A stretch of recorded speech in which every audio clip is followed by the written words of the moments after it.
Jehová dijo a Josué: no temas ni desmayes. Toma contigo toda la gente de Gesa y levántate y sube a Jai. Mira, yo he entregado en tu mano al rey de Jai, a su pueblo, a su ciudad y a su tierra. Y harás a Jai y a su rey como hiciste a Jericó y a su rey. Solo que sus despojos y sus bestias tomaréis para vosotros. Pondrás pues emboscadas a la ciudad detrás de ella. Entonces se levantaron Josué y toda la gente de Gesa para subir contra Jai. Y escogió Josué 30,000 hombres fuertes, los cuales envió de noche. Y les mandó diciendo: atended, pondréis emboscada a la ciudad detrás de ella. No os alejaréis mucho de la ciudad y estaréis todos dispuestos. Y yo y todo el pueblo que está conmigo nos acercaremos a la ciudad. Y cuando salgan ellos contra nosotros, como hicieron antes, huiremos delante de ellos. Y ellos saldrán tras nosotros hasta que los alejemos de la ciudad, porque dirán: huyen de nosotros como la primera vez, huiremos pues delante de ellos. Entonces vosotros os levantaréis de la emboscada y tomaréis la ciudad, pues Jehová vuestro Dios la entregará en vuestras manos. Y cuando la hayáis tomado, le prenderemos fuego, haréis conforme a la palabra de Jehová. Mirad que os le he mandado. Mirad que os lo he mandado. Entonces Josué los envió y ellos se fueron a la emboscada y se pusieron entre Betel y Jai, al occidente de Jai, y Josué se quedó aquella noche en medio del pueblo. Levantándose Josué muy de mañana, pasó de vista al pueblo y subió él con los ancianos de Israel delante del pueblo contra Jai. Y toda la gente de Gesa que con él estaba subió y se acercó y llegaron delante de la ciudad y acamparon al norte de Jai, y el valle estaba entre él y Jai. Y tomó como 5,000 hombres y los puso en emboscada entre Betel y Jai, al occidente de la ciudad. Así dispusieron al pueblo todo el campamento al norte de la ciudad y su emboscada al occidente de la ciudad. Y Josué avanzó aquella noche hasta la mitad del valle. Y aconteció que viéndolo el rey de Jai, él y su pueblo se apresuraron y madrugaron, y al tiempo señalado los hombres de la ciudad salieron al encuentro de Israel para combatir frente al Arabá, no sabiendo que estaba puesta emboscada a espaldas de la ciudad. Entonces Josué y todo Israel se fingieron vencidos y huyeron delante de ellos por camino del desierto. Y todo el pueblo que estaba en Jai se juntó para seguirles y siguieron a Josué, siendo así alejados de la ciudad. Y no quedó hombre en Jai ni en Betel que no salieran detrás de Israel, y por seguir a Israel dejaron la ciudad abierta. Entonces Jehová dijo a Josué: extiende la lanza que tienes en tu mano hacia Jai, porque yo la entregué en tu mano. Y Josué extendió hacia la ciudad la lanza que en su mano tenía, y levantándose prontamente de su lugar los que estaban en la emboscada, oyeron luego que él alzó su mano, y vinieron a la ciudad y la tomaron, y se apresuraron a prenderle fuego. Y los hombres de Jai volvieron el rostro, y al mirar, he aquí que el humo de la ciudad subía al cielo.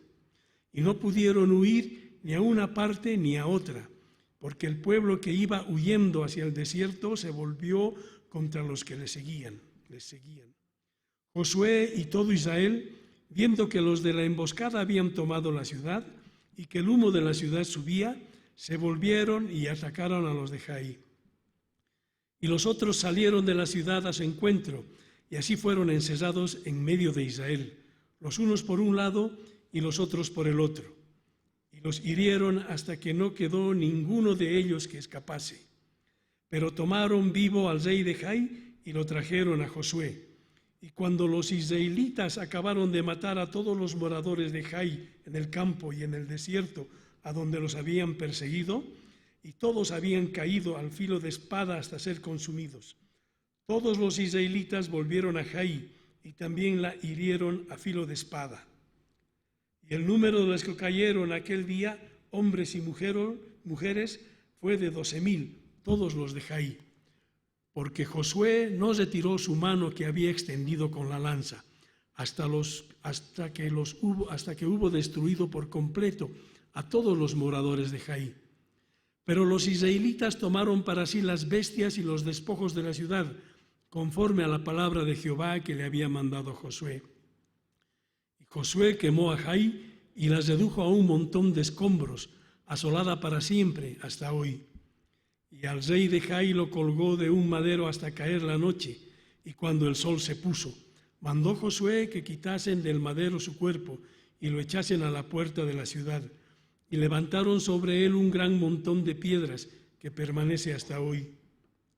Entonces Josué edificó un altar a Jehová de Israel en el monte Ebal, como Moisés, siervo de Jehová, lo había mandado a los hijos de Israel.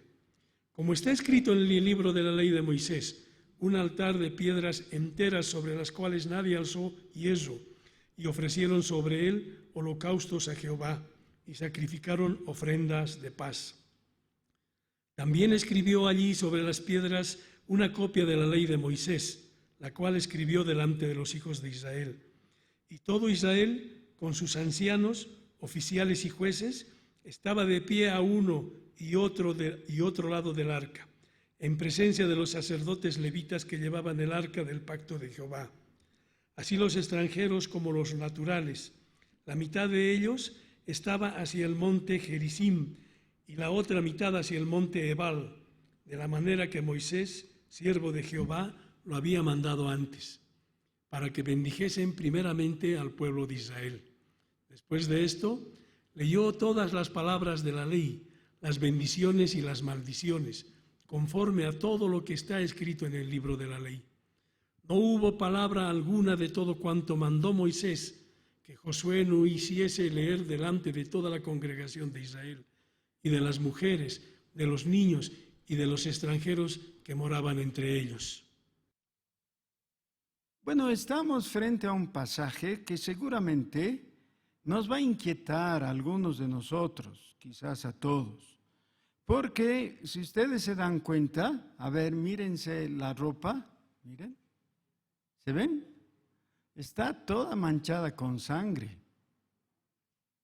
Bueno, no toda, un poco, ¿no? Es decir, es un pasaje muy sangriento. Y nosotros nos hemos acostumbrado a enfocar el Evangelio desde el ángulo del amor de Dios, ¿no? De la misericordia, de toda esa actitud tan gentil de parte de Dios para con nosotros.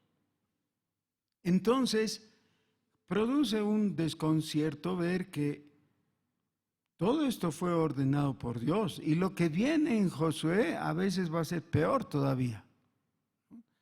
A mucha sangre.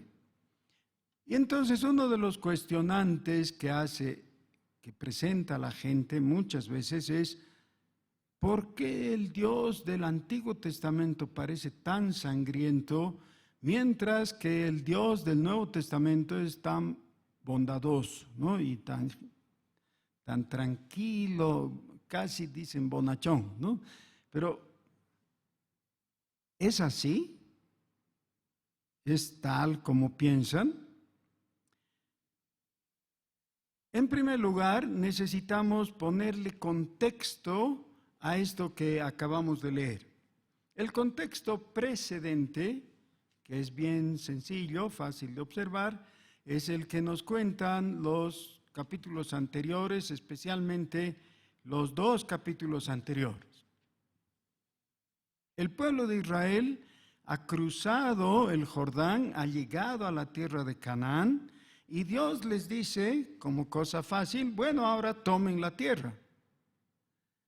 Y conste que ellos ya tienen toda una tradición de haber fracasado porque no conquistaron en la anterior generación.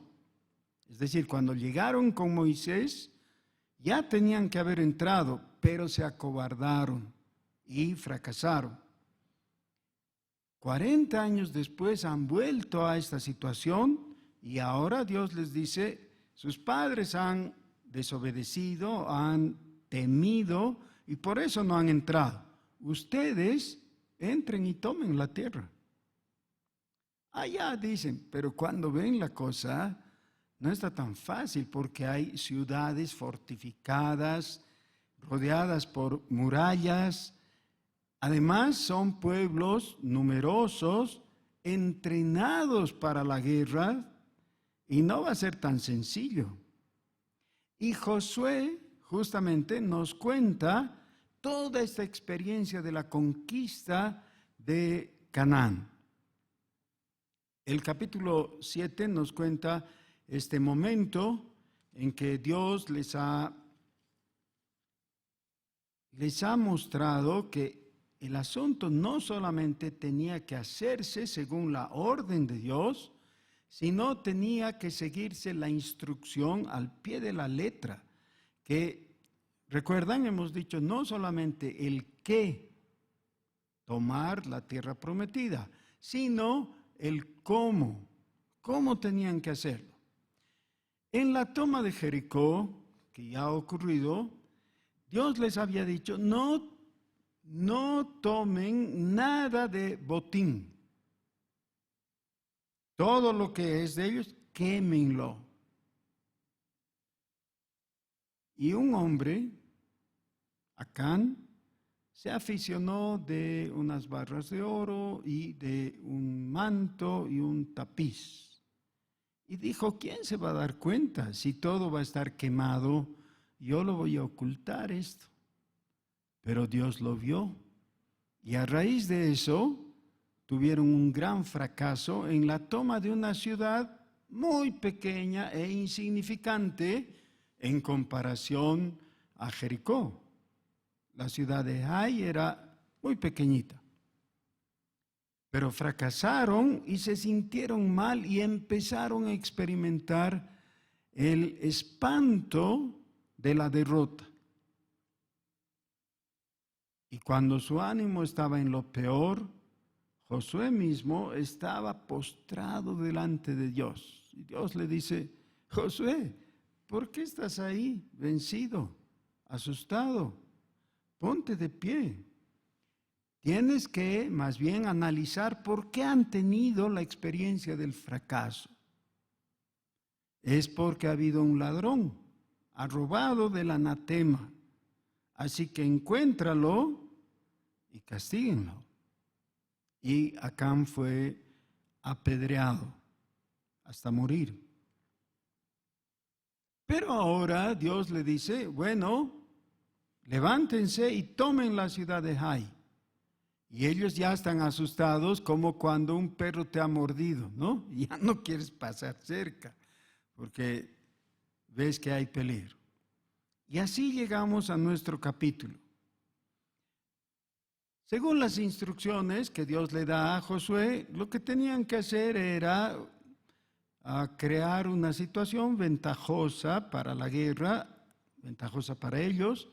Entonces establecen una avanzada que estaba oculta, hay una emboscada, ¿no? Y el grueso del ejército va a atacar de día. Los de Ai dicen, bueno, vamos a ir y como la otra vez los vamos a hacer correr. Y efectivamente, después de la primera escaramuza, el ejército israelita retrocede y con eso los atrae a los del ejército de Ai. Pero mientras tanto, los que estaban emboscados toman la ciudad y la queman. Ahora, eso debe ser un sentimiento horrible, ¿no? Salir a defender tu ciudad y cuando te das cuenta ya tu ciudad está en llamas. Horrible.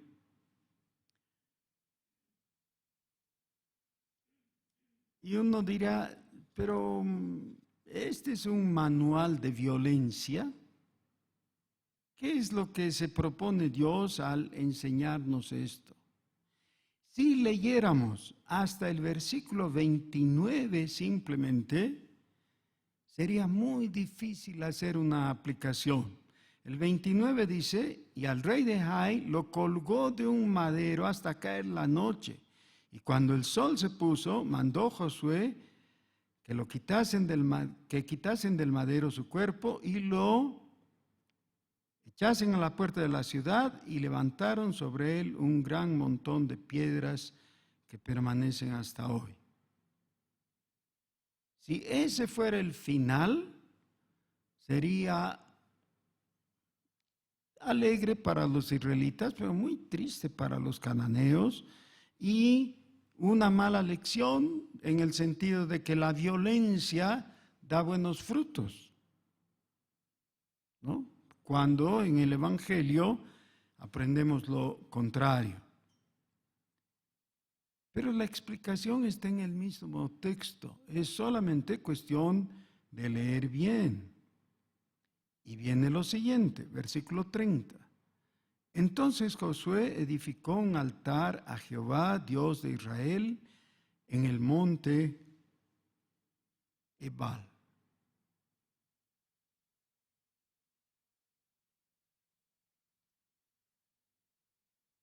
¿En qué nos ayuda esto?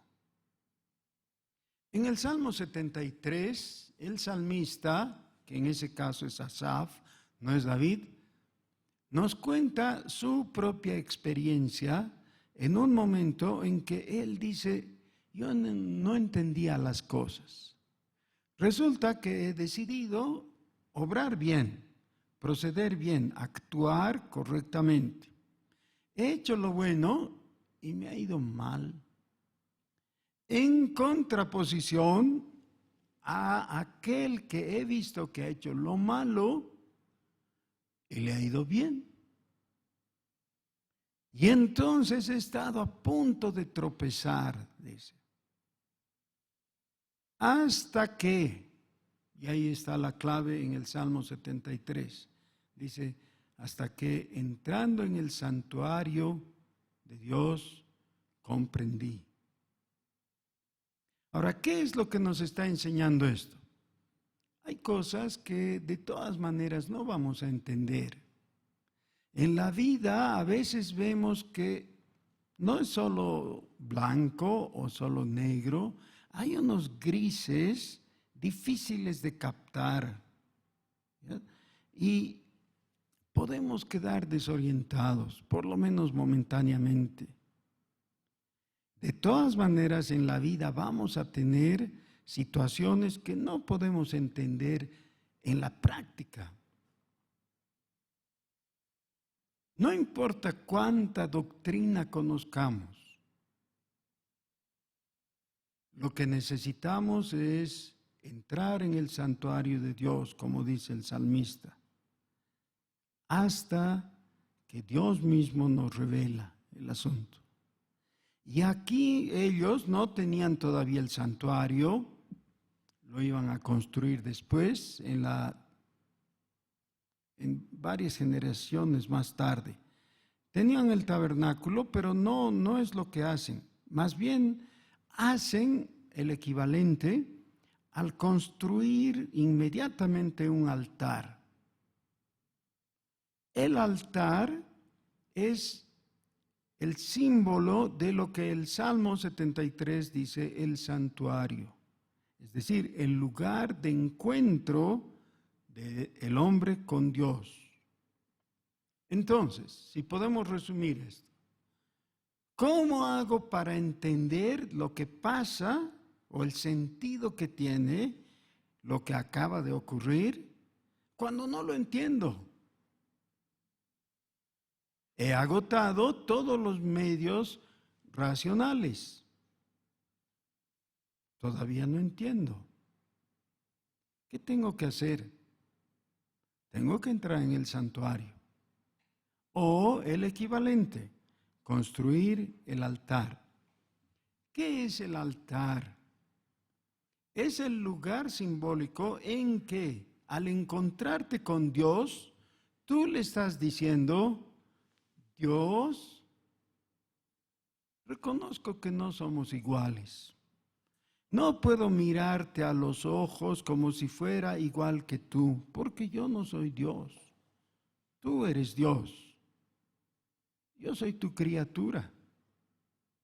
Aún al mirarte, me lleno de temor, porque tú eres excelso y yo soy pecador. ¿Cómo te puedo mirar? En el altar lo que estamos diciendo es, hay una diferencia y en nuestro encuentro no se va a realizar un pacto de iguales. Se va a realizar un pacto de desiguales. Dios es el mayor, nosotros somos menores. Alguien dirá, pero ya pues no es tan difícil de entender eso. No necesitas explicarlo como con chihuis.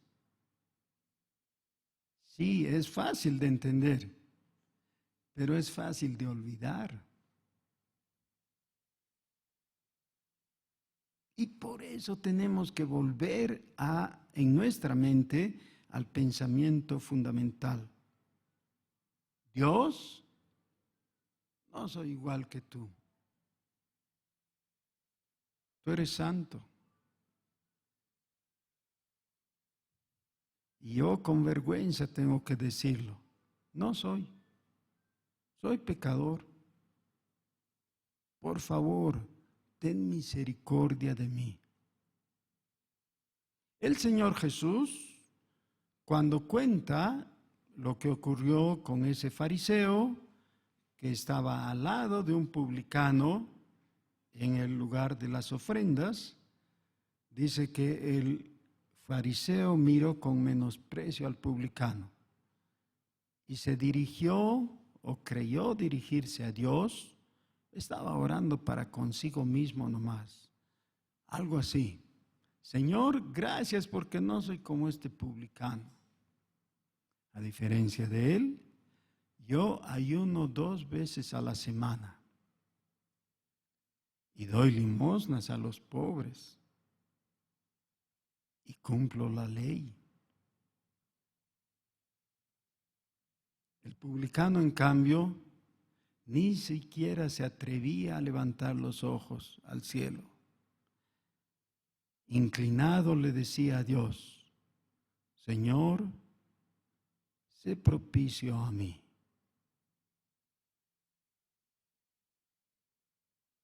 Esa es la actitud correcta. Ahora, no se puede hacer eso sin un altar.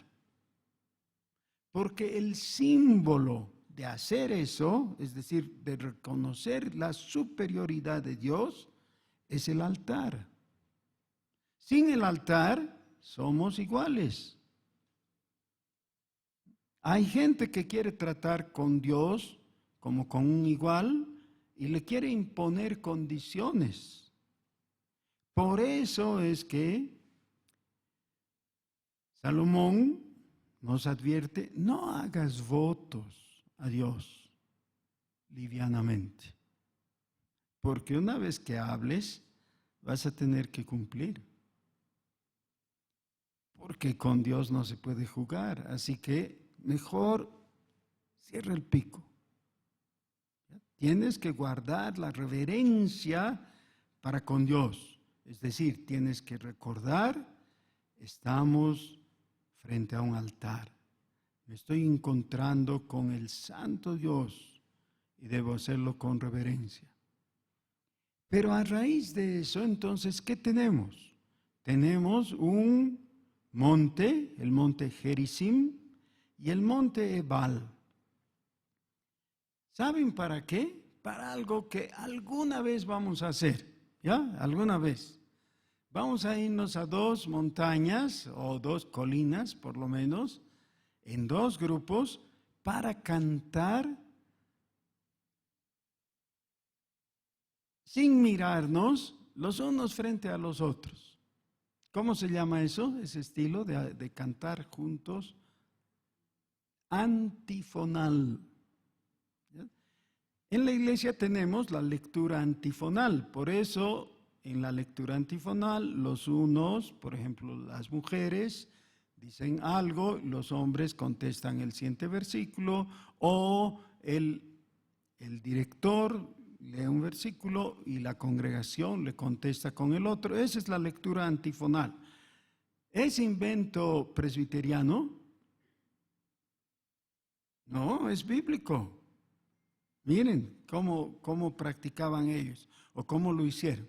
En el monte Ebal y en el monte Gerizim. ¿Qué se iba a decir en un monte y qué se iba a decir en el otro?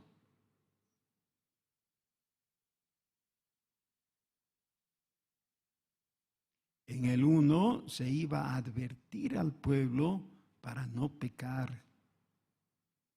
En el otro se iba a bendecir al pueblo. ¿Tiene que haber bendición en la iglesia? Sí, pero también tiene que haber enseñanza para no pecar. Tal vez nos gustaría obviar y olvidar que hay una guerra, una lucha espiritual que tiene que ver con la salvación, con nuestra salvación. Otra vez me refiero a que muchas veces hemos pensado solamente en el aspecto amable de la conversión. ¿Y cómo pensamos de una conversión amable? ¿Cómo sería actuar amablemente en eso? Anaí, ¿puedes subir rápidamente? Venir. Rápido.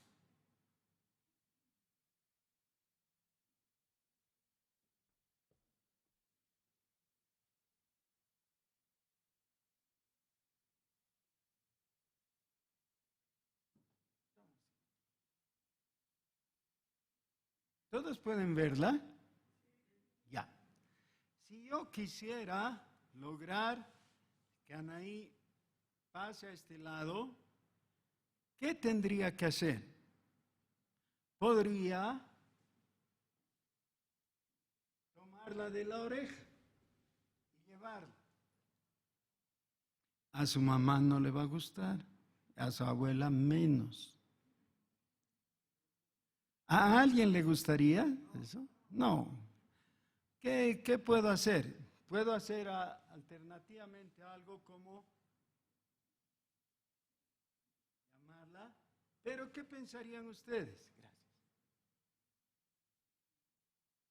Gracias. Medio feo, ¿no? También puedo pensar que es un saco de papas. Entonces,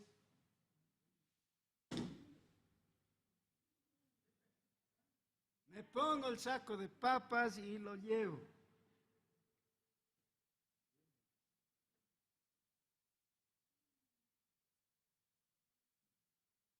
Sugiéranme otras formas. Sí, puedo eso muy bien, jalar la silla o, sí, o puedo tomarle la mano y decir, ¿vienes conmigo?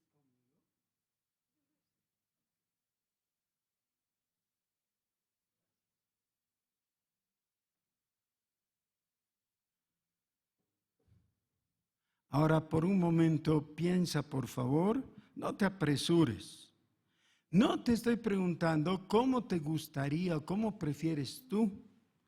Te estoy preguntando cómo es tu historia, cómo te ha salvado Dios, cómo te ha rescatado. ¿De a buenas o de a malas?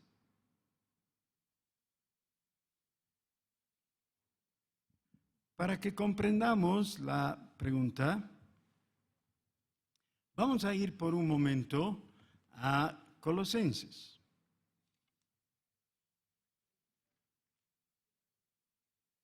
Colosenses está después de Filipenses y antes de Tesalonicenses. Así que ya están bien orientados cómo encontrar. A quienes Dios quiso dar a conocer las riquezas de la gloria de ese misterio entre los gentiles, Cristo en vosotros, la esperanza de gloria, a quien anunciamos amonestando a todo hombre y enseñando a todo hombre en toda sabiduría, a fin de presentar perfecto en Cristo Jesús a todo hombre. Para lo cual también trabajo luchando según la potencia de Él, la cual actúa poderosamente en mí. Porque quiero que sepáis cuán gran lucha sostengo por vosotros y por los que están en Laodicea, y por todos los que nunca han visto mi rostro, para que sean consolados sus corazones, unidos en amor hasta alcanzar todas las riquezas de pleno entendimiento, a fin de conocer el misterio de Dios, el Padre, y de Cristo, en quien están escondidos todos los tesoros de la sabiduría y del conocimiento. Y esto lo digo para que nadie os engañe con palabras persuasivas, porque aunque estoy ausente en cuerpo, no obstante en espíritu estoy con vosotros, gozándome y mirando vuestro buen orden y la firmeza de vuestra fe en Cristo. Concretamente, el apóstol en el capítulo 2, versículo 1, les dice: porque quiero que sepáis cuán gran lucha sostengo por vosotros y por los que están en la Odisea y por todos los que nunca han visto mi rostro. ¿De qué lucha está hablando? ¿Lucha contra quién? ¿Y por qué se produce esa lucha? Ahora, hay personas en nuestros días que hablan de la guerra espiritual y reducen el asunto a gritarles a los demonios, ¿no? Entonces tienen toda una sesión que les insultan a los demonios. ¿Y qué estabas haciendo? Bueno, es la guerra espiritual. Pero no se trata de eso. ¿Ya? Se trata de que haya una verdadera lucha en el corazón por obtener el resultado por el cual Jesús ha dado su vida. ¿Ya? Para llegar a concretar. Y lo que les está diciendo a los colosenses es: no se trata de que a ustedes he ido con toda bondad, ¿se acuerdan? Como he tomado de la mano a Anaí, le he dicho, vamos, y ella ha ido así, gentilmente, sin problema. No es eso. Esta lucha en lo humano, porque el apóstol, que era hombre, está diciendo, corresponde a esta otra que tiene que ver con el campo espiritual, que está en el capítulo 1, versículo, voy a leer desde el 11. Dice: fortalecidos con todo poder, conforme a la potencia de su gloria, para toda paciencia y longanimidad, con gozo, dando gracias al Padre que nos hizo aptos para participar de la herencia de los santos en luz, el cual nos ha librado de la potestad de las tinieblas y trasladado al reino de su amado Hijo, en quien tenemos redención por su sangre, el perdón de pecados. Ahora, infelizmente aquí tenemos una traducción pobre.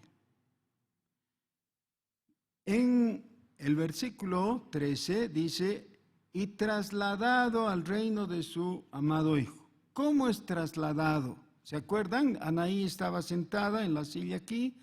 ¿Y cómo la he trasladado de un lugar al otro? La palabra en el idioma original, es decir, en griego, es methistemi. Y la traducción literal de eso es deportar. La manera en que realizaban la deportación los romanos era la siguiente. Cuando tenían un ciudadano que no había hecho algo tan grave como para matarlo, o sea, usar la pena de muerte, pero sí querían expulsarlo del imperio, lo llevaban hasta el confín de su territorio y trazaban una frontera.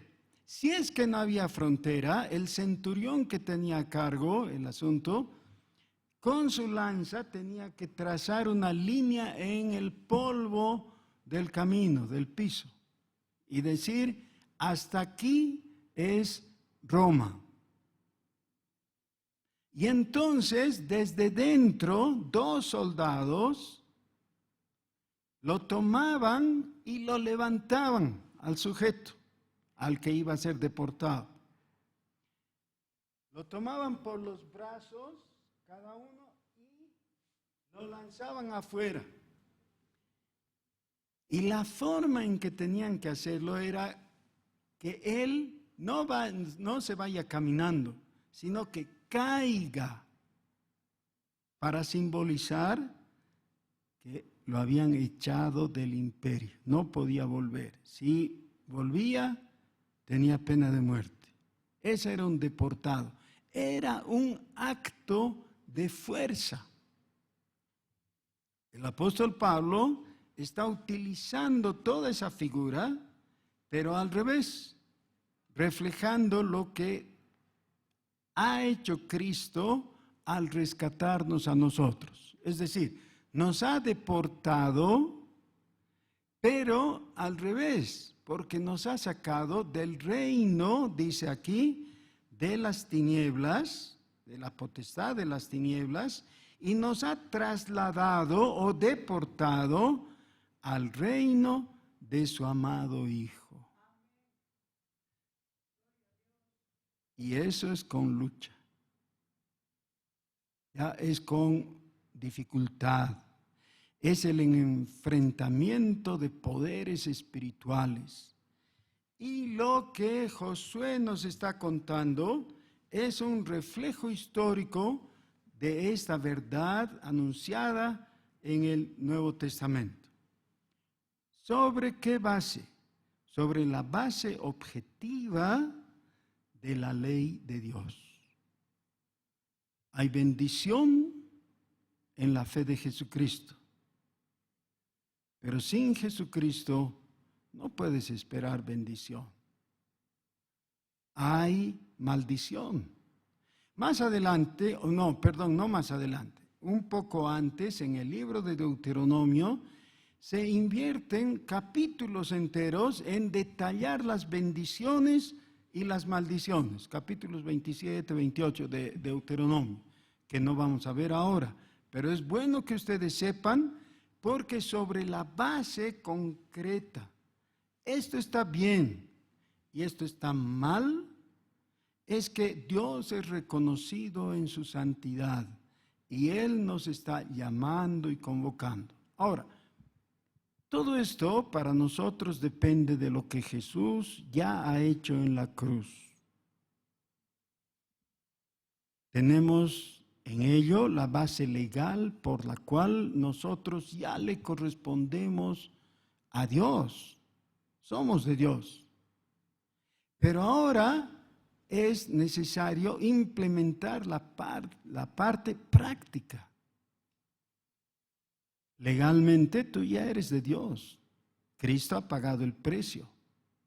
Pero ahora tienes que venir a Dios. Tienes que estar con Dios. Tienes que aprender a amar a Dios. Tienes que obedecer a Dios. Y tienes que romper con el mundo, con la carne y con el diablo. Josué poco a poco va a ir desentrañando a través de la figura histórica la enseñanza de la vida cristiana. Oremos. Gracias, Señor, porque tu palabra nos enseña que hemos sido adquiridos por precio. Y hemos sido conquistados cuando tú has aplastado al enemigo, el cual ya no tiene poder sobre nosotros. Somos tuyos, Señor, no sobre nuestras obras, sino sobre la magnífica obra de Cristo en la cruz. Gracias, Señor, porque tú ya has vencido. Enséñanos a caminar contigo, oh Dios, a conquistar, a avanzar, a creerte, Señor. En el nombre de Jesús. Amén.